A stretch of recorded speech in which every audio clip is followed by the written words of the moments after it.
Dear student, आप सभी का AP study commerce and English Guruji channel में स्वागत है। आज हम जो है इसके विनिमय पत्र के आगे के कुछ चीज़ों को जानेंगे। तो यहाँ पर देखिए, विनिमय पत्र संबंधी निम्नलिखित शब्दों का अर्थ जानना आवश्यक है। आपको इसको भी जानना जरूरी है। देखिए, जो आपको प्रैक्टिकल के लिए, जो कि क्रियात्मक प्रश्न के लिए जो चीज़ें आवश्यक है उसको ही मैं यहाँ पर बता रहा हूँ। बाकी चीज़ों को आप पुस्तक से पढ़ लीजिएगा, ठीक है। अनावश्यक समय वेस्ट नहीं करेंगे वीडियो में। तो चलिए यहाँ पर देखिए, अवधि, विपत्र की अवधि। तो विपत्र की अवधि क्या होती है? तो विपत्र एक निश्चित अवधि के लिए लिखे जाते हैं। विपत्र हमेशा क्या होता है? एक निश्चित अवधि के लिए लिखा जाता है। अतः यहाँ अवधि से तात्पर्य विपत्र लिखने की तिथि से उसके भुगतान की तिथि तक के बीच के समय से है। अवधि मतलब क्या हो गया?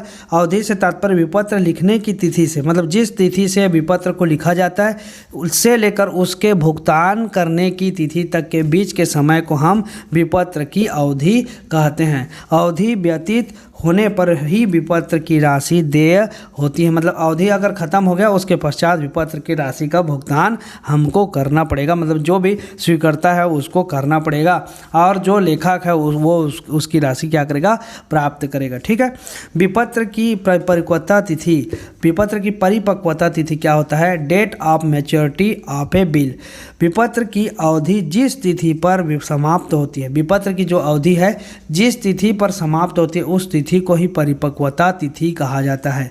मतलब मान लिया जाए, जो भी विपत्र हमने लिखा, 1 तारीख को लिखा, 1 जनवरी 2022 को लिखा, ठीक है। अब उसका एक माह की अवधि का मान लीजिए विपत्र लिखे हैं, तो 1 फरवरी को क्या हो जाएगा? उसका मतलब जो अवधि है वो कंप्लीट हो जाएगा। उसके पश्चात जो है उसको उस तिथि को ही परिपक्वता तिथि कहा जाता है। मतलब वह जो अवधि जो कंप्लीट हो रहा है ना, विपत्र की अवधि जिस तिथि पर समाप्त होती है उस तिथि को ही हम क्या बोलते हैं? परिपक्वता तिथि कहते हैं। तो 1 जनवरी से लेकर 31 जनवरी तक क्या हो गया? 1 माह हो गया। और उसके बाद 1 फरवरी को उसका भुगतान तिथि, तो 31 मतलब जनवरी को क्या हो गया? उसका परिपक्वता तिथि, या 1 फरवरी को आप उसकी परिपक्वता तिथि कह सकते हैं, ठीक है। अनुग्रह दिवस। अनुग्रह दिवस, डे ऑफ ग्रेस। विपत्र की परिपक्वता तिथि के बाद विपत्र का भुगतान करने के लिए 3 दिन और रियायत दी जाती है। यही रियायत अनुग्रह दिवस कही जाती है। मतलब जो भी भुगतान तिथि होगा उस पर 3 दिन और छूट दे देंगे। जैसे विपत्र 1 जनवरी 2022 से, मान लिया जाए यहाँ पर 1 जनवरी 2022 को एक विपत्र लिखे और उसकी अवधि कितना का? 1 माह का था, मान के चलिए, है ना। तो 1 माह पश्चात इसको भुगतान करना पड़ेगा। मतलब 1 फरवरी को इसका क्या हो गया? भुगतान अवधि हो गया, समझिए। मतलब 31 को तो कंप्लीट हो रहा है 1 माह, लेकिन हम 1 फरवरी को भुगतान तिथि मान रहे, तो इसमें 3 दिन और जोड़ देंगे। तो 1 के बाद 2, 3 और 4, तो 4 फरवरी को क्या हो जाएगा? यह भुगतान तिथि माना जाएगा, ठीक। इस प्रकार से आगे चलते हैं और अभी क्लियर हो जाएगा आगे। इसके पूरे क्वेश्चन हैं उसको हम बनाएंगे तो एक एक करके क्लियर होते जाएगा। देखिए, विनिमय पत्र की भुगतान तिथि। विपत्र की परिपक्वता तिथि। विपत्र की परिपक्वता तिथि के बाद 3 दिन रियायत के दिए जाते हैं। कितने दिन? 3 दिन रियायत के दिए जाते हैं। अतः रियायत के दिन समाप्त होने के पश्चात आने वाली तिथि को ही विपत्र की भुगतान तिथि कहा जाता है। क्या बोल रहे हैं? विपत्र की परिपक्वता तिथि के बाद 3 दिन रियायत के दिए जाते, 3 दिन और छूट मिलेगा। अतः रियायत के दिन समाप्त होने के पश्चात आने वाली तिथि को ही विपत्र की भुगतान तिथि कहा जाता है। इस तिथि पर विपत्र राशि का भुगतान किया जाता है। जैसे 1 जनवरी 2000 को लिखे गए 2 माह अवधि वाले विपत्र की परिपक्वता तिथि 28 फरवरी तथा 4 मार्च 2000 को इसकी भुगतान तिथि होगी। क्योंकि 28 फरवरी तक उसका परिपक्वता तिथि 2 माह के लिए है, तो 1 जनवरी से 31 जनवरी 1 माह और 1 फरवरी से 28 फरवरी 2 माह हो गया। अब 2 माह के बाद 3 दिन और 1, 2, 3 दिन को छोड़ दिए, तो और चौथा दिन क्या हो जाएगा? 4 मार्च को 2000 को इसकी भुगतान तिथि होगी। 1 मार्च से 3 मार्च तक अर्थात 3 दिन रियायत के होंगे। इससे आपको स्पष्ट हो गया होगा, ठीक है। वहाँ पर देखिए आगे विपत्र की भुगतान तिथि ज्ञात करते समय विचारणीय बातें, इसको भी आपको ध्यान में रख करके आपको डेट निकालना पड़ेगा।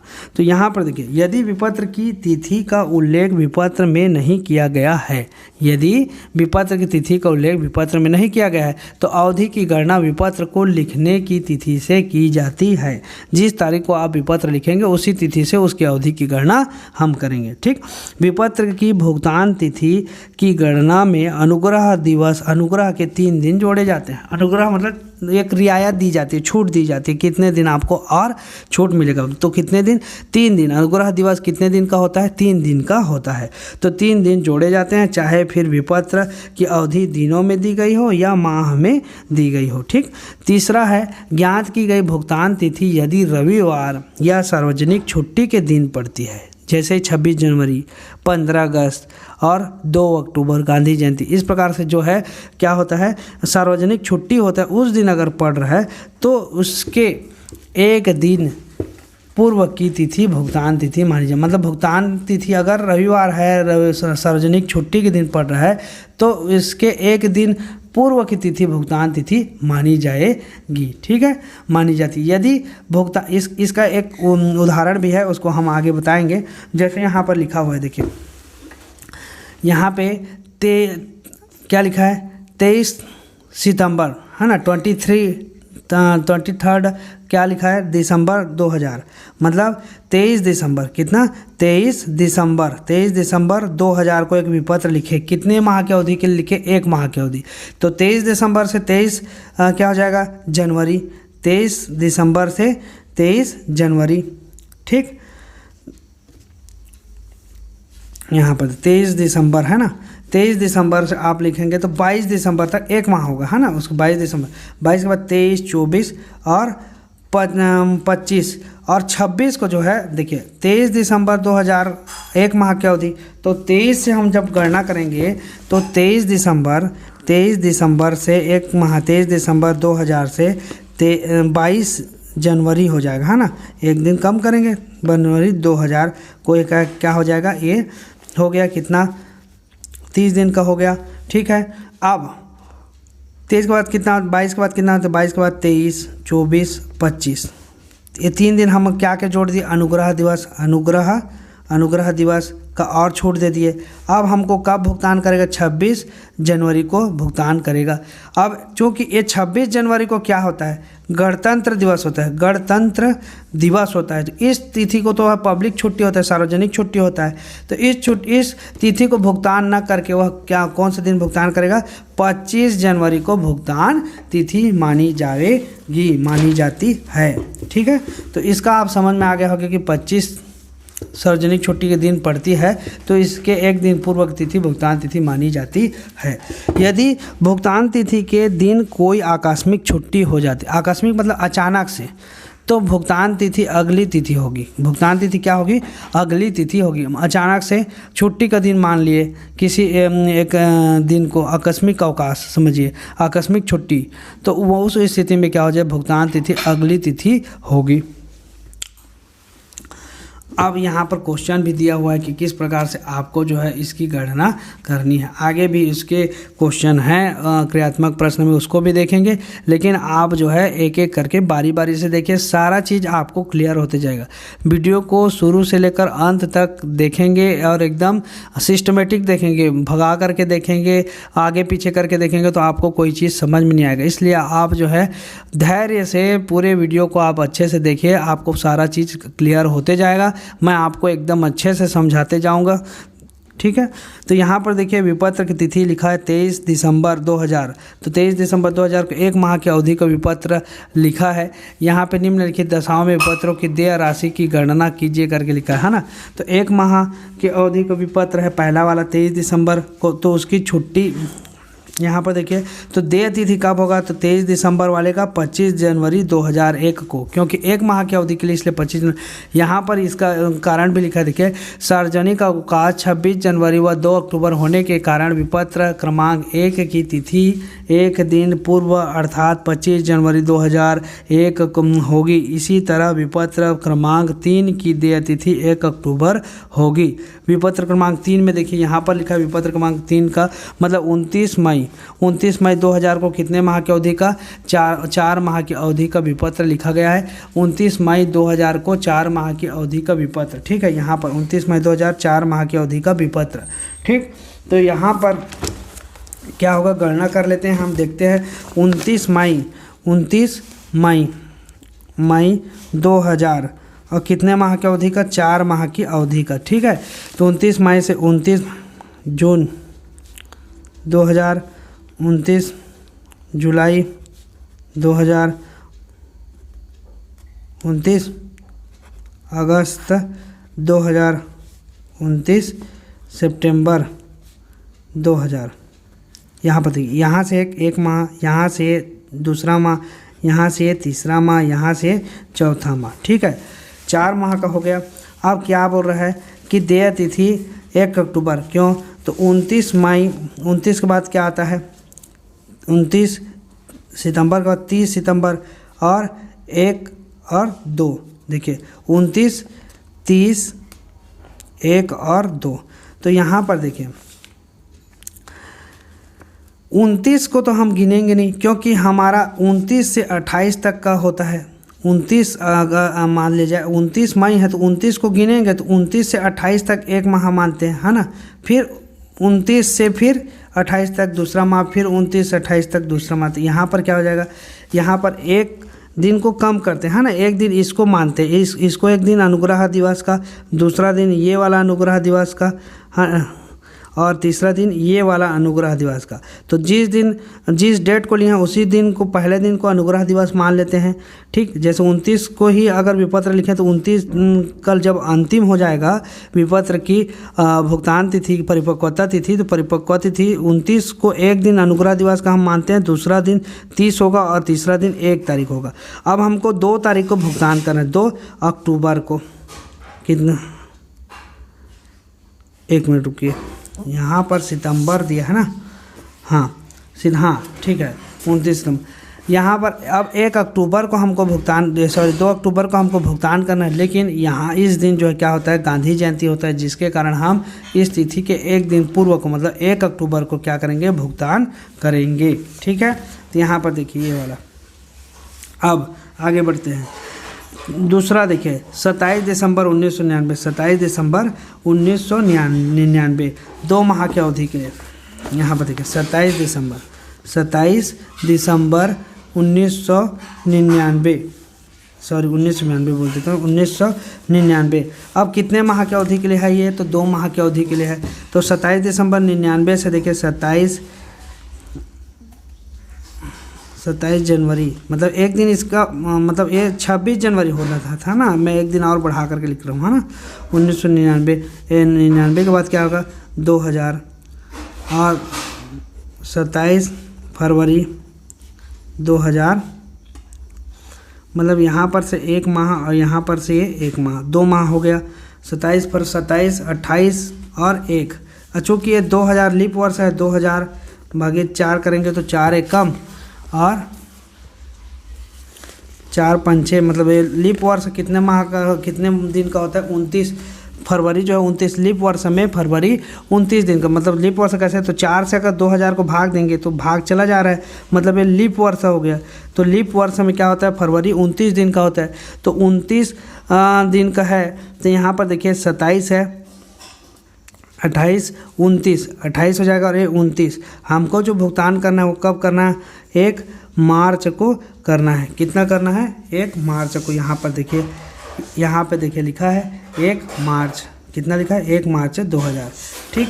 क्योंकि 27, 28 और 29 ये 3 दिन अनुग्रह के जोड़ देंगे, क्योंकि 27 से अगर कोई भी दिसंबर को लिखे हैं तो 26 दिसंबर को क्या होता है, 26 दिसंबर को 1 माह हो जाता है। फिर 27 दिसंबर से फिर काउंट करेंगे, फिर 26 दिसंबर फरवरी को क्या हो जाएगा, 27 दिसंबर से 26 जनवरी को 1 माह, फिर 27 दिसंबर से 26 फरवरी 2 माह, था ना। तो 26 को तो कंप्लीट हो गया, उसके बाद 3 दिन रियायत के, तो 27, 28, 29 3 दिन रियायत के हो गया।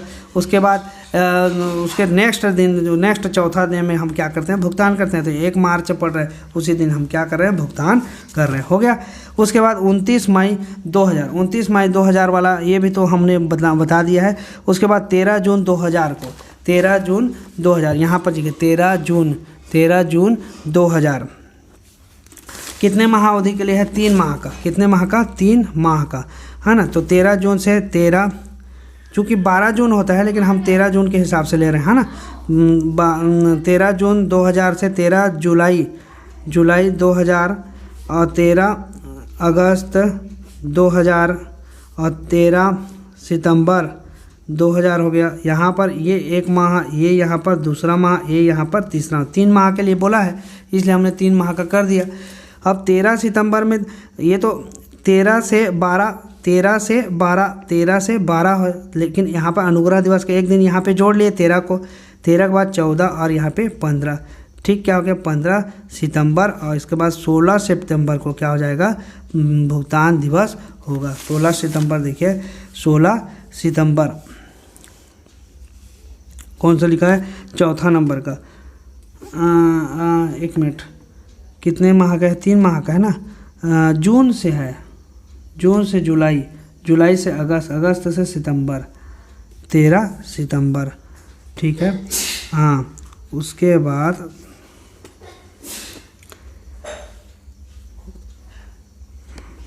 हाँ, ये चौथा वाला, ये यहाँ पर एक गड़बड़ दिया है, ये वाले का गड़बड़ है। कैसे, देखिए बता रहा हूँ।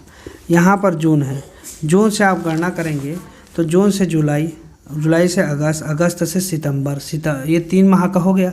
अब 3 माह के बाद देखिए 13 का एक अनुग्रह दिवस हम जोड़ देते हैं, क्योंकि 13 करेंगे। तो यहाँ पर 13 एक दिन, 14 एक दिन और 15 एक दिन, मतलब 3 दिन हो गया। 16 को हमको भुगतान करना है, 16 सितंबर को भुगतान करना है, ठीक है। लेकिन क्या बोल रहा है यहाँ पे लिखा आपातकालीन छुट्टी, प्रश्न में दिया हुआ आपातकालीन छुट्टी कब, 16 सितंबर को। यहाँ और इसी तिथि को भुगतान तिथि आ रहा है ना, भुगतान तिथि आ रहा है 16 सितंबर को, चौथे वाले का। तो यहाँ पर देखिए क्या लिखा है, आपातकालीन छुट्टी में यदि भुगतान तिथि के दिन कोई आकस्मिक छुट्टी हो जाती है तो भुगतान तिथि अगली तिथि होगी। मतलब यहाँ पर 16 सितंबर को आपातकालीन छुट्टी, मतलब अचानक छुट्टी हो गया, तो क्या हो जाएगा, 17 सितंबर को क्या करेंगे हम, 17 सितंबर 2000 को हमारा क्या हो जाएगा, ये भुगतान तिथि कहलाएगा, ठीक है। भुगतान तिथि ये होगा 17 सितंबर को।